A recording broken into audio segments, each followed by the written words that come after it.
नमस्कार मित्रों, मैं आपका अपना संत विजेंद्रानंद दास आपके सामने फिर हाजिर हूँ एक नई जानकारी लेकर के। आज हम बात करेंगे मृत भोजन। अब आप सोच रहे होंगे मृत भोजन क्या होता है, तो इसी पर आज हम चर्चा करेंगे। और अक्सर करके हम आजकल मृत भोजन ही खाते हैं, तभी हम ज़्यादा से ज़्यादा बीमारियों का शिकार होते हैं। दोस्तों, हम सभी जानते हैं, उदाहरण के लिए जैसे पुराने समय में गेहूं का आटा पिसता था, रोज़ घर में पिसता था, रोज़ खाते थे।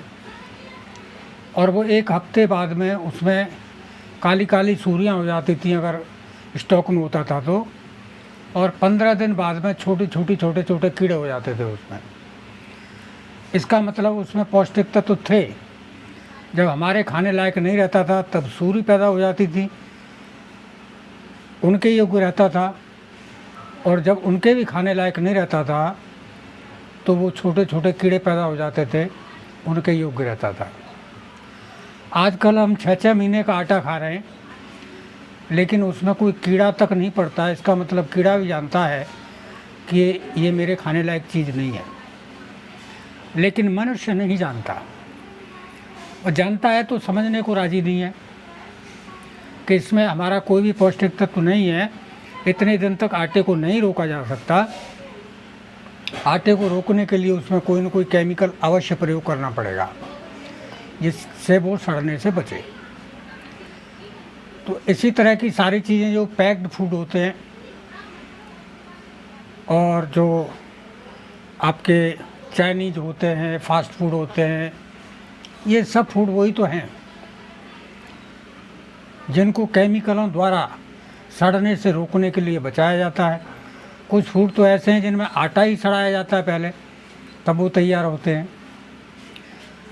तो अब हमें सोचना है, हम कूड़ा खा के भी ज़िंदा रह सकते हैं और बढ़िया भोजन खा के भी ज़िंदा रह सकते हैं।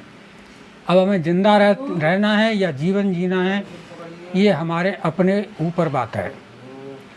ज़िंदा रहना है तो जो खा रहे हैं वो खाते रहिए और डॉक्टरों के पास जाते रहिए, अपने गाड़ी कमाई को लौटाते रहिए।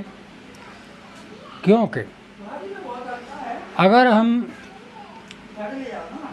किसी ऐसी चीज़ को खाते हैं तो वो हमें हजम नहीं होती और उसके बहुत सारे अंश रोज़ाना हमारे शरीर में जमा होते रहते हैं एक कूड़े करकट के रूप में।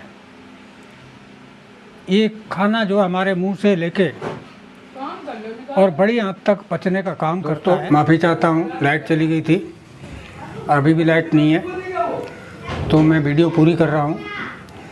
कि बात हो रही थी कि खाना हमारे मुंह से लेकर के बड़ी हद तक पचने का काम करता है। अगर ये हमारा फूड का वे ही रुक जाएगा, अब धीरे धीरे इसमें ये कचरा जमा होता रहेगा तो रुक ही जाएगा।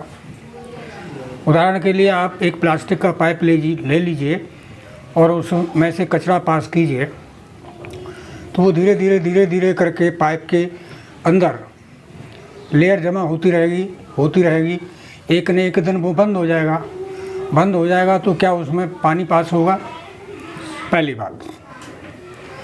दूसरी बात, हमारे शरीर में जो भोजन पचता है उसके रस बन के हमारी बॉडी में जाते हैं, तो वो लेयर में होके, सड़ी हुई लेयर में होके, कूड़े करकट में होके, कचड़े में होके जो रस बन के हमारी बॉडी में जाएंगे तो हमारा शरीर बीमार होगा ही होगा। अब वो किसी भी अंग को बीमार कर सकता है।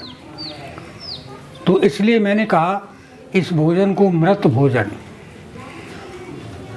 तो आशा है आप लोगों की समझ में आ गई होगी जो मैं आपसे कहना चाह रहा हूँ। और अगर वीडियो अच्छे लगे तो वीडियो को लाइक करें, कमेंट करें, शेयर करें और चैनल को सब्सक्राइब करें।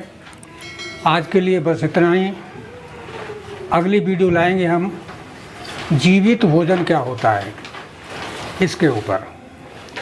तो आज के लिए बस इतना ही। आप सभी को प्यार भरा नमस्कार, धन्यवाद।